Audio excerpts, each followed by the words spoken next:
Good morning, good afternoon, good evening. My name is K. Jamal Jones. This is Road TRS. Road TRS, and today's topic is Got It Made. Listen, if I had a penny for every time I heard somebody tell me that I have it made, I would have about $5 million.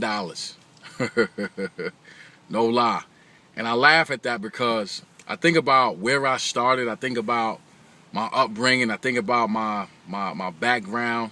I think about some of the obstacles I've had to endure. And, I bow my head almost in embarrassment when somebody looks at me and says that I have it made, because not only do I know where I come from, but I understand how difficult it was for me to do what I'm doing now. In terms of being able to stay focused, in terms of trying to be positive during a multitude of times where, it seemed like there was no reason to be positive.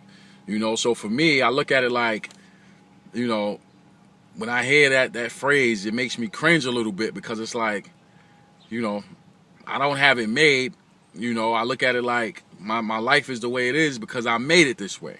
I chose to be married. I chose to have children. I chose to run a nonprofit organization. I chose to bet on myself as opposed to being a part of corporate America. Now, there's nothing wrong with being a part of corporate America. There's nothing wrong with pursuing taking care of your family in that way. But for me, it was just something that I felt, in order for me to grow, in order for me to spread my wings, so to speak, I had to step out on faith and take a chance on myself. And I feel like, betting on myself is the best thing that I could ever do, because I get an opportunity to see what I'm truly made of. I get an opportunity to see how I'll deal with situations and how I respond as opposed to how I react.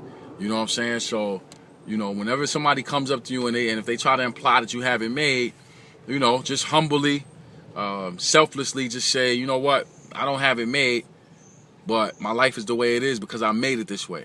Two different mindsets, two different schools of thought. So with that, I want to say thank you to everyone who subscribes to Kenyon Jones on YouTube. We're grateful for the support from Facebook, Instagram, Twitter. I want to remind you to always, always, always rock out with the rock stars. Thank you for watching, and God bless.